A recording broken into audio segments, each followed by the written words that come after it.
Hello and welcome to the Social Enterprise webinar workshop series hosted by the Pond-Deshpande Center as part of the program that we're running called Social Enterprise New Brunswick. My name is Vanessa Paesani. I'm director of the NouVENTURE program at the Pond-Deshpande Center, of which Social Enterprise New Brunswick is a component of what we do. And today I'm going to talk to you a bit about social enterprise, risk, and governance. So I'm going to share my screen, have a few slides that will help with the discussion. So yes, risk and governance. We developed this topic as part of a survey and the work that we've been doing to the sector in New Brunswick. And one of the questions that often comes up is, what's the risk that launching and operating a social enterprise might pose to our organization? And this question comes up often from boards of directors as well as management.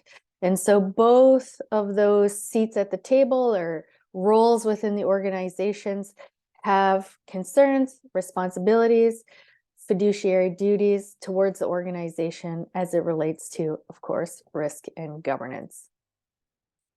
A bit about the Pond-Deshpande Center at the University of New Brunswick. We use entrepreneurship and innovation to solve society's biggest challenges.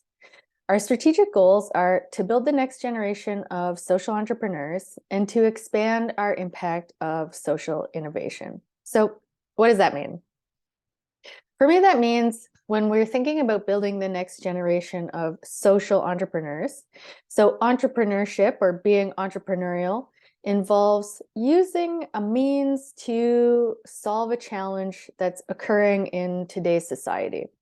And so often we think of that as a market-based problem. What that means is that you're using a legal entity, so some sort of corporation, potentially to solve a social issue.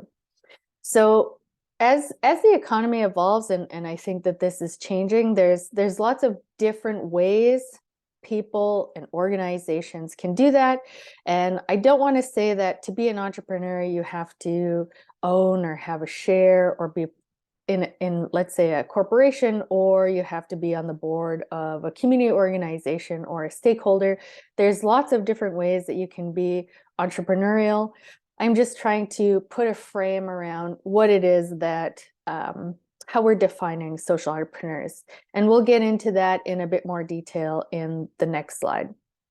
So we're also looking at expanding our impact of social innovation. So what does that mean? That means for us that we're looking at what we call systems. And so there's lots of systems at play in today's society.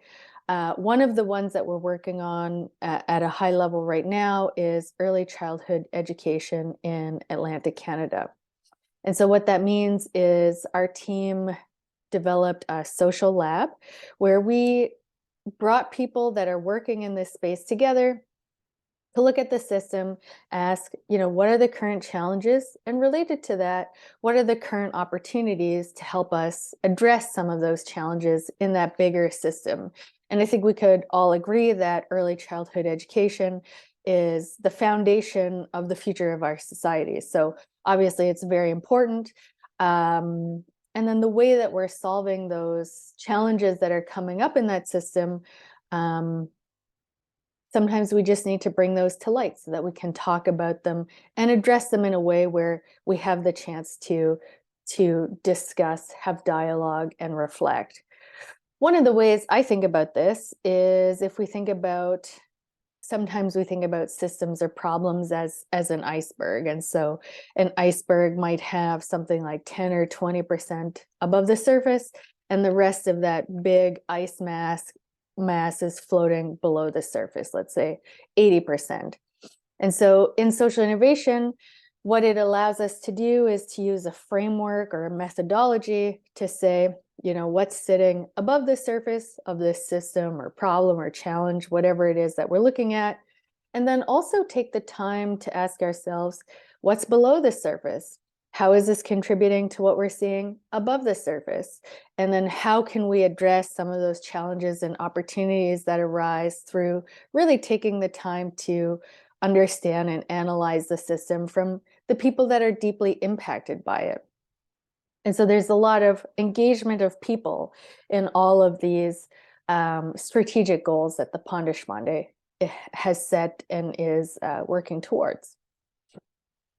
So getting back to social entrepreneurship, this is a graphic from the Government of Canada's ISED webpage, and you can see the source is listed on the graphic.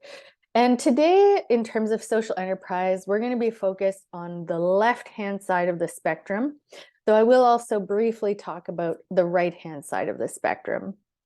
And so for us, social enterprise is a project or activity or a corporation that's owned by a nonprofit organization. And so in Canada, that could be a charity. So a charity being a specific form of nonprofit corporation that you can incorporate and manage in Canada. We can also look at a charity that's operating a related business. And so that might mean a social enterprise that's owned by a charity. We can also look at enterprising nonprofit organizations. So these could be organizations that don't have charitable status, but are a nonprofit, which means that they have a community ownership or their stakeholders are community. That community can be defined in multiple ways. And enterprising means that they're using some sort of market-based solution, product, service, whatever it is, to address a problem that their stakeholders are interested in. We can also have a nonprofit corporation with a social purpose. And so maybe instead of, so what the difference between these two would be here is the ownership. So it's enterprising in the sense that it's providing a needed service or product to the market.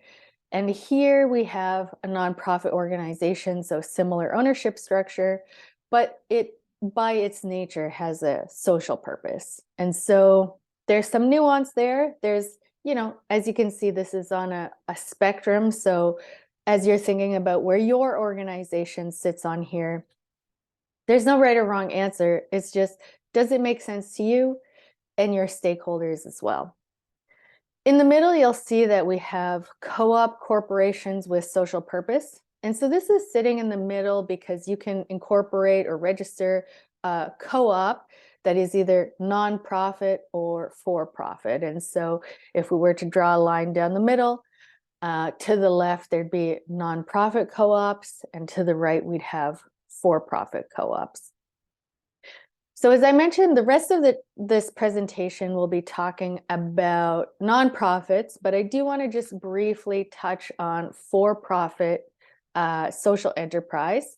And the reason I like to start with this graphic is because social enterprise, social venture, social purpose, social innovation, this is an evolving vocabulary. It's an emerging field.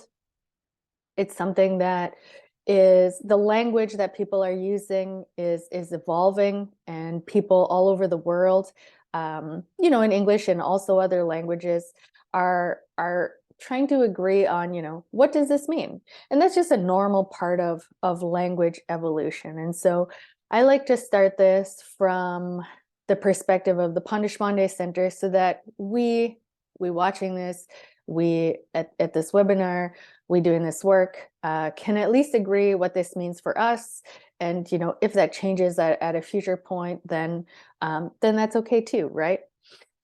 So for us, social enterprise could also mean a business corporation, a for-profit corporation with a social purpose. And so that means that it's incorporated, it's providing value to its shareholders, both in terms of money or funds or market, as well as social purpose. And some organizations right now are thinking about ways of, you know, how do we track that social impact, social purpose? And this is also an emerging field, both in Canada and across the world.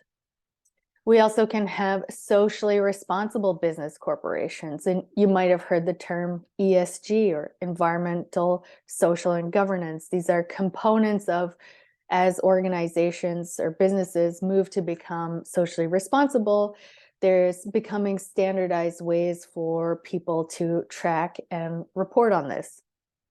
We can also have business corporations that donate to charity. Some of these businesses incorporate their own foundations. Some of them donate to other charities. You might have seen 1% for the Planet, where organizations commit to donating to environmental charities. There's all kinds of ways that organizations do this. Some of them might be their staff volunteer for a specific cause, or they're given time each year to volunteer. So there's lots of different pathways to be able to do this. And then on the far right-hand side, we have a traditional commercial corporation. And so I think it's important to say that social enterprise or social ventures exists on this continuum. And even here, you know, we've spelled out, and I mean the folks that put this together as referenced here,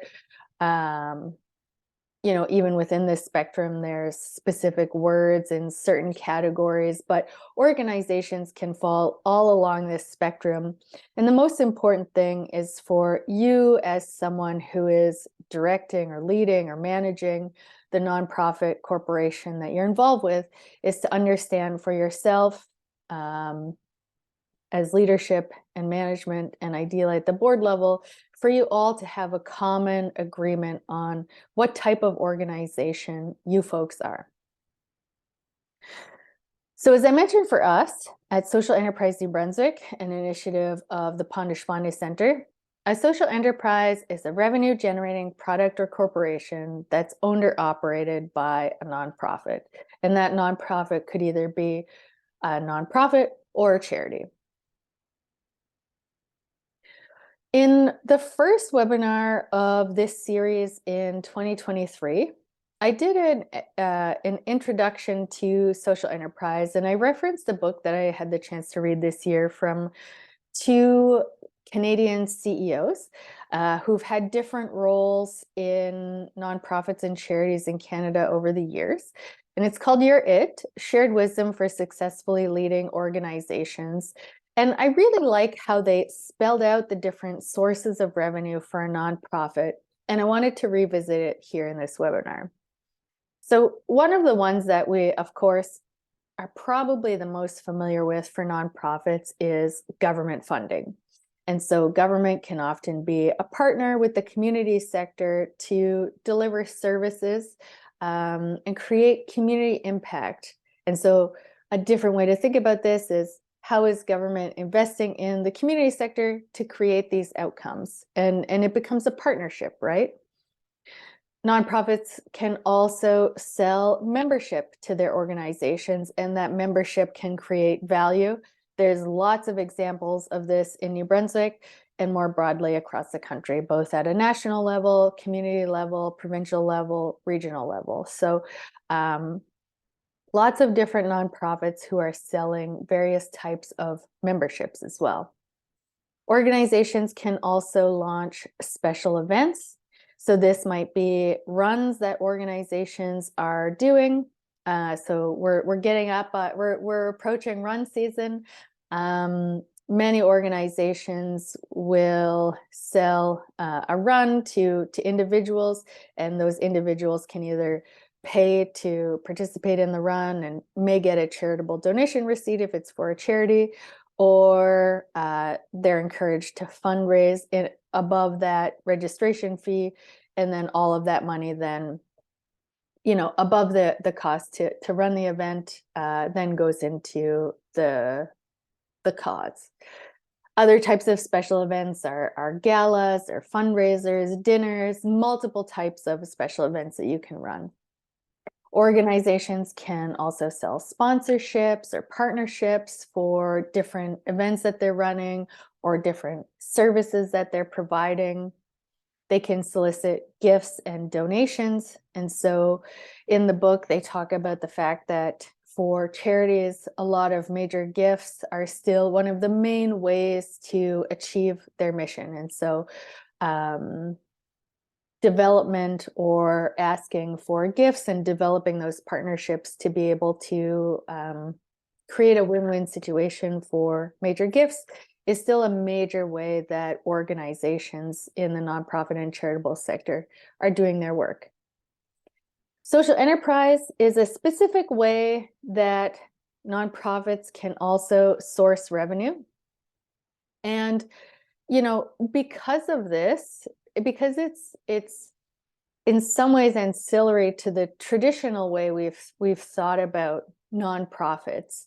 It's an emerging field, and our goal is to help the sector build capacity to be able to successfully launch and scale these social enterprises, because they can be a great source of revenue for a nonprofit. At a high level, a few of the recommendations that Broadbent and Gucciardi recommend in terms of thinking about social enterprise is to make sure that the organization is doing a proper market assessment. So what are you selling? Is it a product? Is it a service? Who are you selling it to? How is it going to be priced? What's the timeline for both gaining a client, collecting the funds if that's part of it, and then what is the revenue over expenses?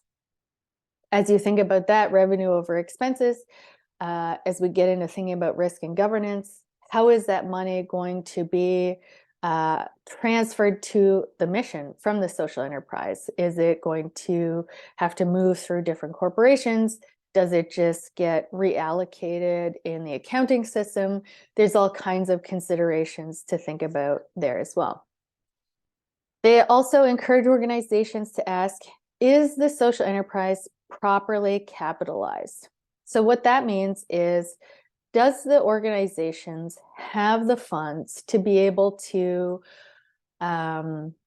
launch, test, iterate their product and service in the marketplace? And so if the organization is looking to do housing, for instance, it might require a different level of capitalization, because you might need to buy a building either outright or to have a down payment. If it's an e-commerce business, it might cost less, although there's cost to potentially setting up a website, doing marketing, all of these types of things. And so what this step asks is for the organization to take some time to consider, what are the capitalization needs of the organization to meet the market demand? So that's the outward facing side of it. And then the inward facing side is that investment in getting this business off the ground or growing going to pay off in the sense that it's going to generate enough surplus to support a specific program or service that the nonprofit is offering. They also encourage organizations to consider the operating rigor. So how are all of these activities going to be tracked? If I was working in a nonprofit that was also running a social enterprise, how do I know how my time is getting allocated within those organizations? Am I 100% in the social enterprise? Am I 1 day a week? Am I 2 days a week? How are people understanding how to track that, those operations, and what those different organizations might need? And they also encourage people to think about review and renewal. So at what term or what level, what frequency or cadence is the organization looking at this social enterprise, asking what's working, what might we need to change, what's shifted in the market, what's shifted in our organization, what's shifted in hiring trends, all of these types of things, so that the organization can remain relevant. And these are all questions that the nonprofit is more than likely asking themselves about all of their operations, although it's important to think about those specifically within the social enterprise as well. So here I'd like to talk a little bit about the board of directors versus the management. And sometimes we might hear, a nonprofit leader who might say something like, I have this great idea for a social enterprise and we have some market traction, but the board of directors is concerned.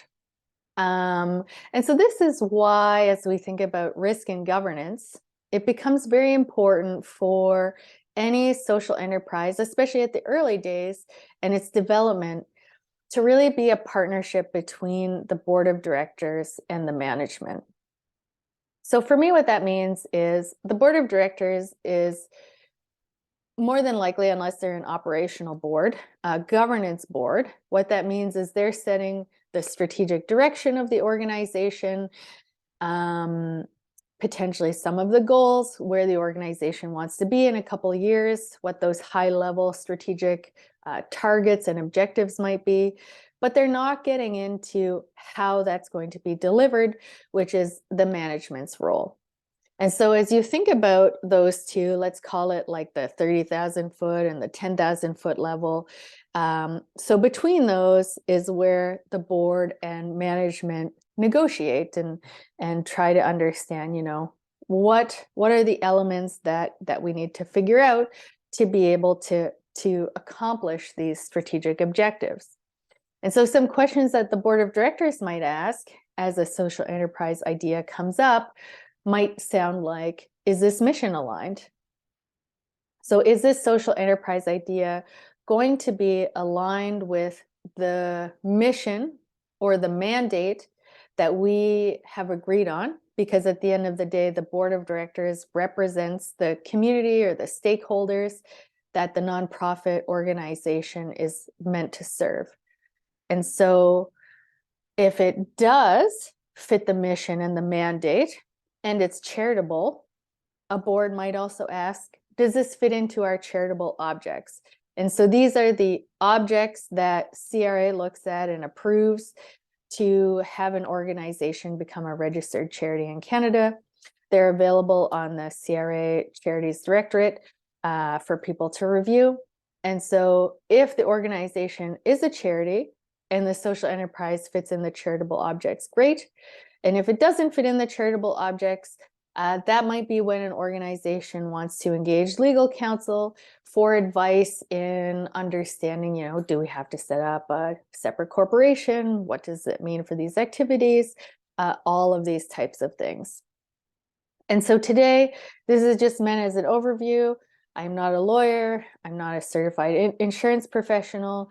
These are just questions that are meant to help you understand what questions you should be asking at the board and management level, and then what type of professional advice you might want to seek to answer the specifics about your organization. In a webinar, we obviously can't answer all of the specific questions someone might have about their organization. We're happy to chat outside of this and help you understand, if it's something that we don't know the answer to, what type of professional might be able to help. So if you answer yes to all of these, what are the risks? And then how do you mitigate those risks through appropriate governance? And so governance can sound like, does the organization have a financial reserves policy? How is potentially this revenue going to be tracked within the operations? Is it going to be delineated separately? How does the surplus that's generated from this social enterprise go to support the nonprofit organization? Sometimes if there's risk and it might put the charitable objects at risk, the organization might incorporate a separate entity that's owned by the parent charity or nonprofit. And then what governance does that require? How do these organizations talk to each other?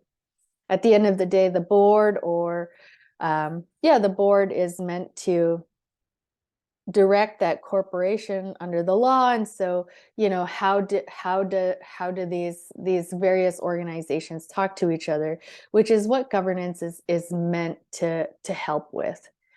So those are just an overview of the questions that a board might be asking itself about a social enterprise as it relates to risk and governance.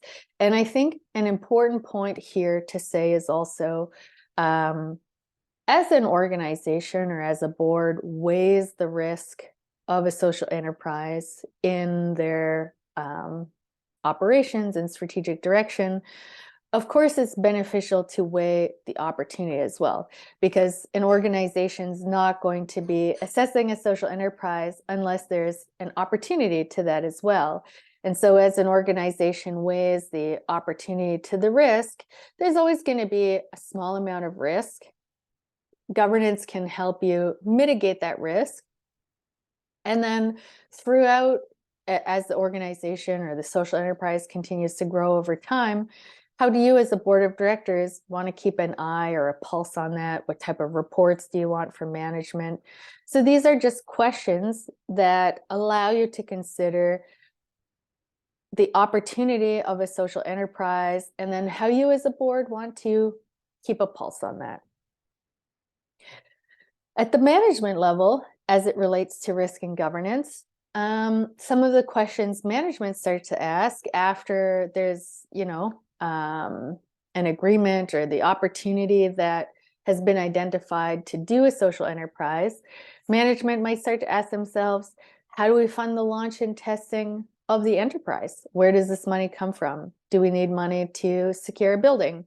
Do we need money to test things out? How are we going to track all of this? And then as you get into actually launching it or bringing that money in the door, how are we going to track those revenues and expenses? Do you need to allocate staff time separately to this project within your bookkeeping or accounting? How does that get set up and tracked?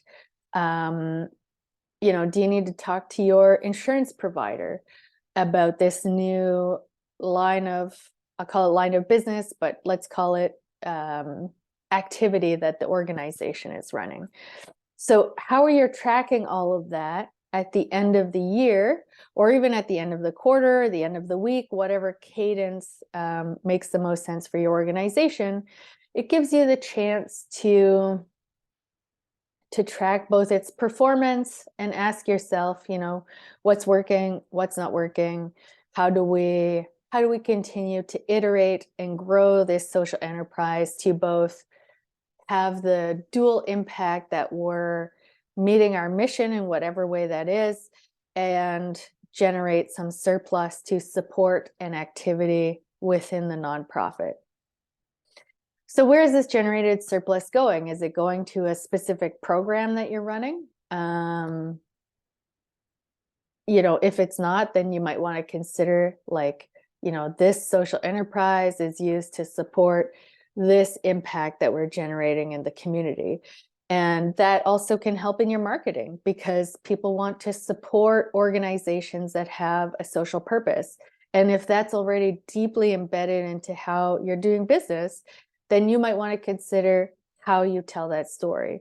And then how you tell that story can then go down into your operations and how you track that.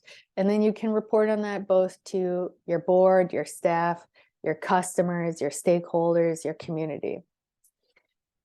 And then lastly, which I already mentioned, is how do you allocate staff resources? Maybe to get it off the ground, it's a couple hours a week. Maybe you need to hire someone new to direct this, to own it. It really depends on what the social enterprise is, and then how much time is needed to get off the ground and scale it. So again, these are just questions. They're not meant to be answers. They're not meant to be specific guidance.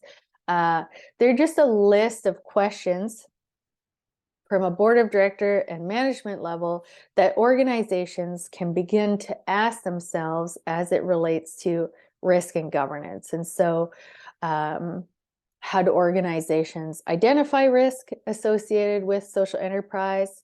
What does that mean as it relates to the opportunity? And then how does governance help mitigate those risks and really set up good operations so that that organization has a nice solid foundation from which to grow? As I mentioned, as organizations start and launch these social enterprises, there's often professional advice that you'll want to get. And so that can probably look like legal counsel. At some point, you'll want to understand what, if any, risk this poses to your organization, what governance needs you might have to implement as a result of that. You might want to talk to your insurance provider to see how, if at all, that changes your insurance, what's covered, these types of things. You might want to seek additional financial advice from an accountant. You might need to work with your bookkeeper to track these things as they come in so that, you know, at the end of a quarter, at the end of a month, whatever your cadence is, that you can then go back and look at, is this social enterprise doing what I think it's doing? If yes, great. If not, how do we change and learn from that? So I just mentioned tracking and auditing. You might need to work with your auditors if you're an organization that does a specific level of audit to understand, you know, what they're going to need at the end of the year to be able to do a new audit if this is a new line of activity in your organization.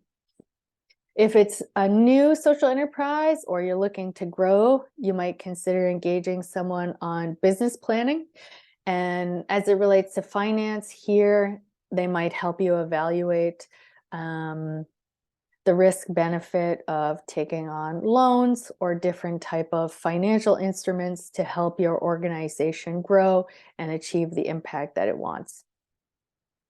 Additionally, you might look at consulting a HR or human resource professional in terms of figuring out, you know, how do we allocate staff time? One of the things you might have heard frequently in terms of language is employment-based social enterprise, and these are social enterprises that also serve as training grounds for people that might have barriers to employment. And so one of the things that you might want to consider are what are the pay equity requirements? You know, what are the HR requirements for where you're operating? And how does that meet your mission in a realistic way? So these are just some of the ways that you might engage a professional in helping you shape what a social enterprise could be or is, or how it's growing within your organization. So if you'd like to talk about this more with folks that are both at all levels of social enterprise, both at an operations, launch, growth, all of the levels of social enterprise, we're hosting the first ever Social Enterprise Excellence in New Brunswick session. It's going to be from 1 to 4 in Fredericton on June 15th. It's also the day after our GovMaker conference, and the sales for that have gone online, so you can find that on our webpage, Pond-Deshpande.ca. So the goal of this Social Enterprise Excellence event is to help you learn best practices, network, and celebrate excellence in social enterprise in New Brunswick. And after that 1 to 4 event, we'll have a 4 to 6 networking where you'll have the chance to really get to know people that are doing this, build connections so that you can follow up and develop these relationships with other people who are doing this in your community or in New Brunswick. So I really hope you'll join us for this event. We're very much looking forward to it. And if you're interested in learning more, our next webinar in the series is going to be on the 19th of April, and it's with Donald Hammond. He works with Opportunities New Brunswick, and he's also on our Social Enterprise Advisory Council. So he has a very deep knowledge of organizations in New Brunswick, what social enterprise means, the opportunity for social procurement, you know, how your potential social enterprise might be able to become a service provider to the government of New Brunswick, because the government is asking themselves, you know, how do we continue to source from local organizations? And so there is that opportunity. And so Donald, I encourage you to be there because he has a really deep knowledge of this sector, and he will present on it, but he'll also be there to answer some questions. So I hope you'll be able to join us for that webinar. And with that, I would love to welcome any questions, and I am going to stop the recording.